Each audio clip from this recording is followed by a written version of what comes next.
August 12, 2025, 11:45 p.m., Kyiv, Ukraine.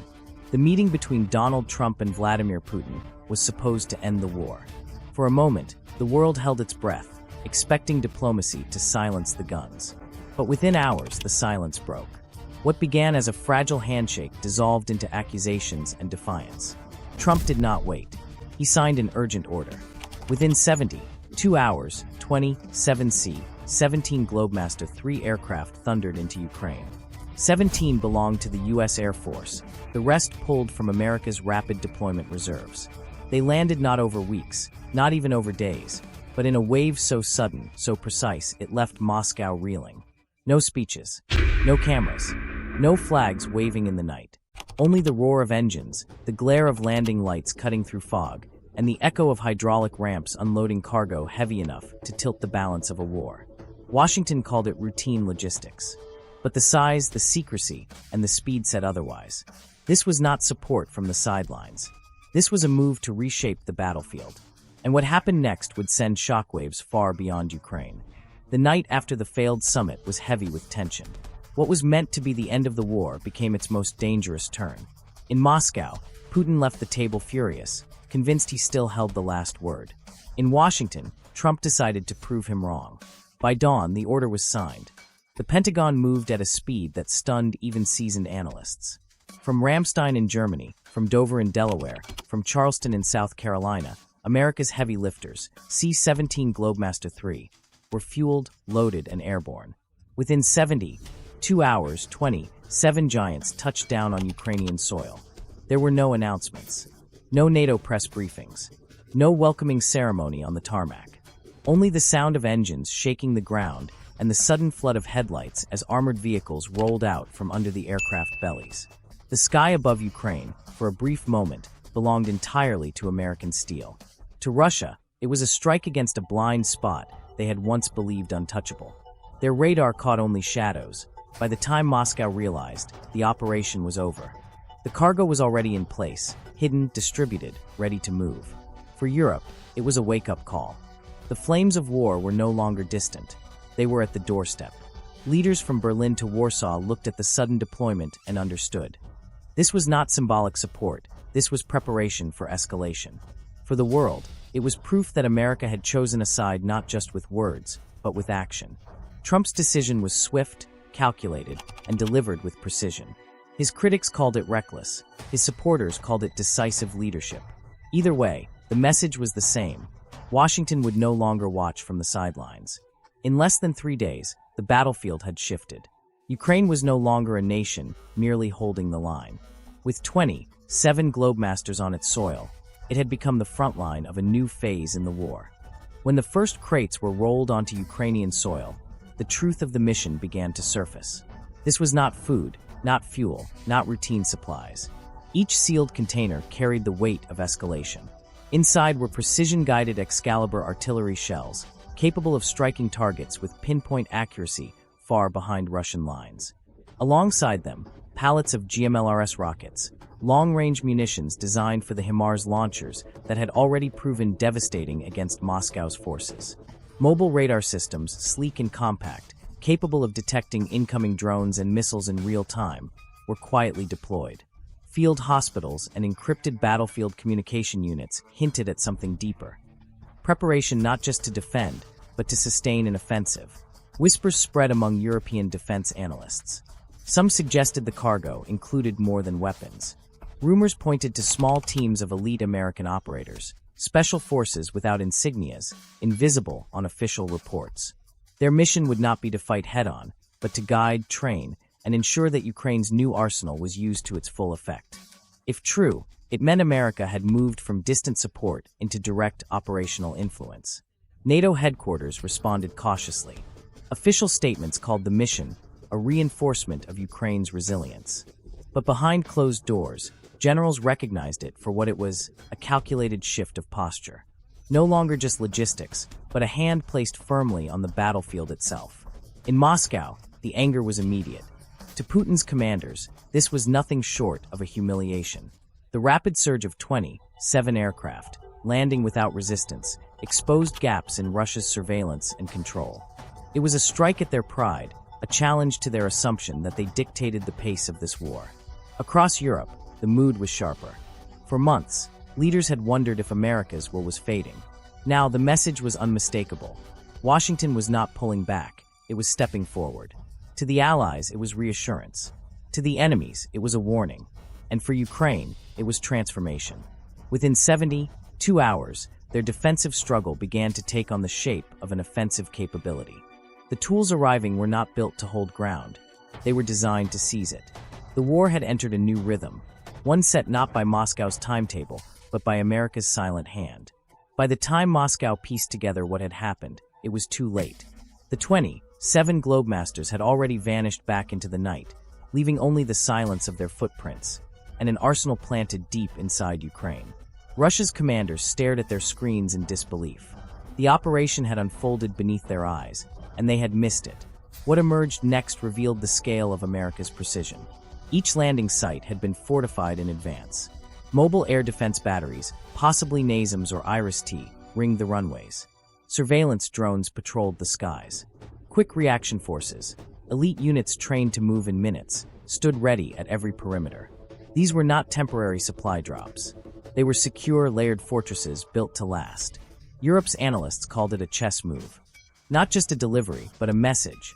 The US could act with overwhelming efficiency, striking not with firepower alone, but with speed and secrecy. For NATO generals, it was the proof they had been waiting for. Washington was no longer hesitant. America had returned to the battlefield as a conductor, not a spectator. In Kiev, the effect was immediate. Ukrainian commanders spoke of a new confidence. With advanced radar in their hands, drone swarms and missile strikes from Russia could be detected and intercepted faster than ever before. With Excalibur rounds and GMLRS rockets, they could now reach deeper into Russian positions, striking command posts and logistics hubs once thought untouchable. For Putin, the humiliation cut deep. His intelligence services had been bypassed. His air defenses had been outmaneuvered. And the enemy had landed right at Ukraine's heart without firing a single shot. The Kremlin's silence grew heavier by the hour, but behind the walls of power, frustration boiled into fury. The world could feel it. Commentators warned that a Russian response was inevitable, perhaps even unpredictable. Would Moscow retaliate with cyber strikes? Would it unleash more drones over Kiev? Or worse, would it consider tactical nuclear escalation to remind Washington of the stakes? Every option carried danger. Every delay carried humiliation. The balance of fear had shifted. For the first time in months, it was not Moscow dictating the pace of the war. It was Washington. And the world waited, holding its breath, for the moment when Russia would strike back. The cargo delivered to Ukraine was more than steel and electronics. It was a turning point. For months, Ukraine had fought a defensive war, reacting to Russia's bombardments, absorbing wave after wave of drone and missile strikes. But with the new arsenal in their hands, the balance shifted. Excalibur shells began striking with surgical precision, obliterating Russian artillery positions miles behind the front. GMLRS rockets rained down on supply depots and command centers, shattering Moscow's logistics.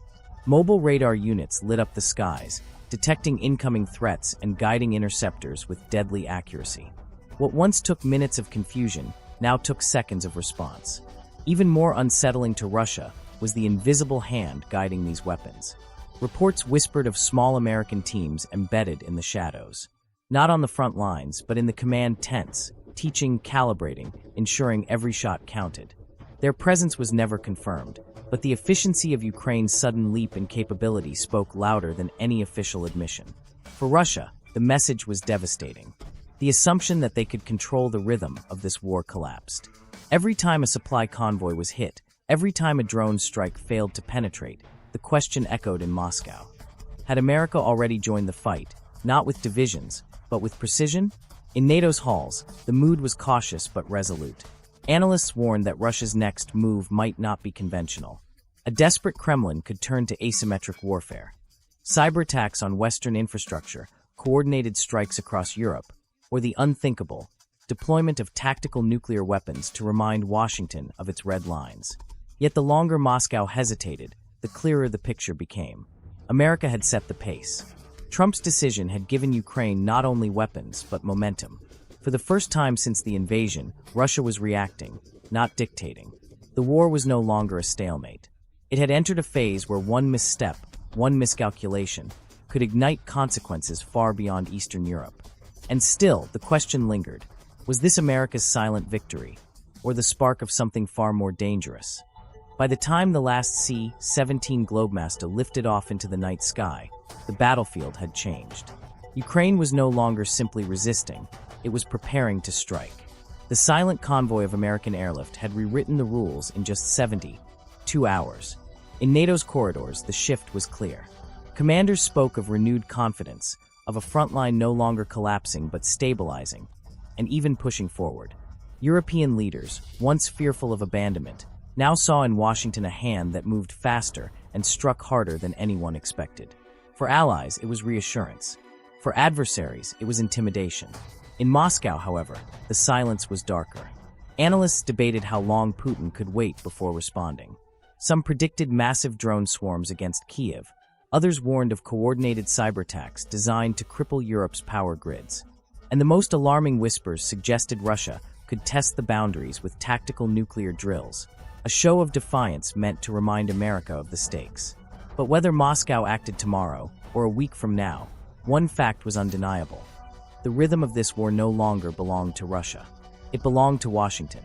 And every hour that passed, the Kremlin felt the sting of being forced into reaction instead of command. For Ukraine, the change was immediate. Soldiers spoke of hope.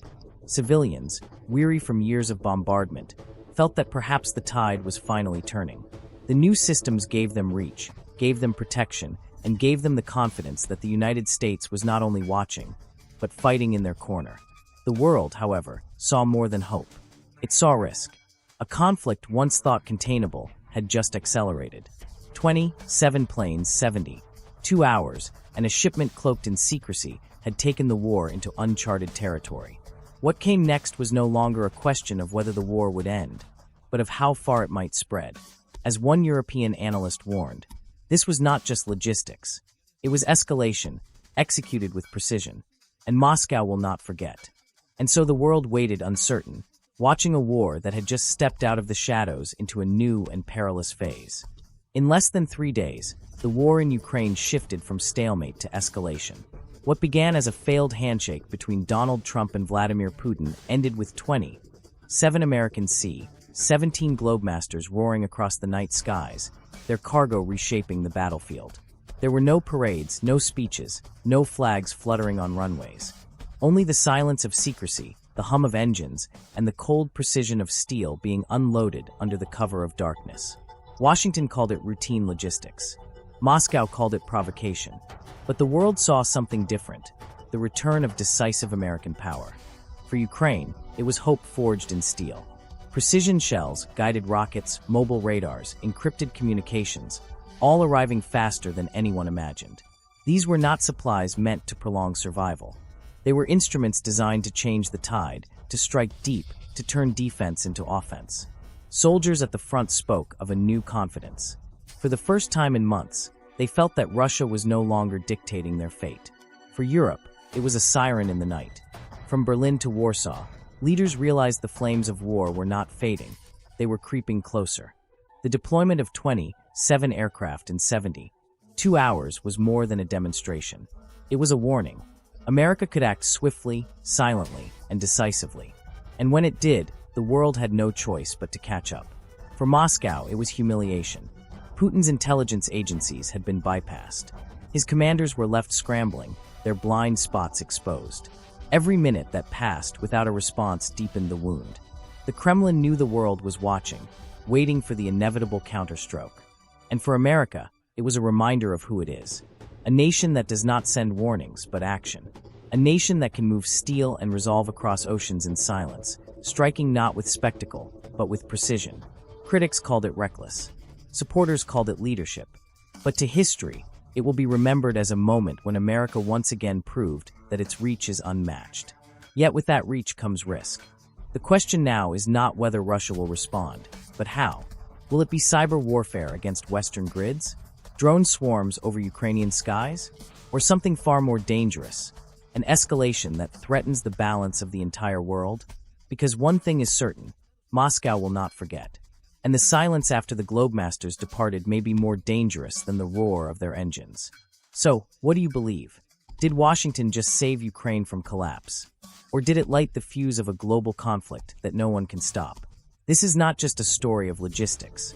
It is a story of resolve, of escalation, of a nation reminding the world that it still has the power to move the pieces of the global chessboard. And as always, America stands ready. Like, share, and subscribe, because what comes next may mark not just the turning point of a war, but the beginning of a new era.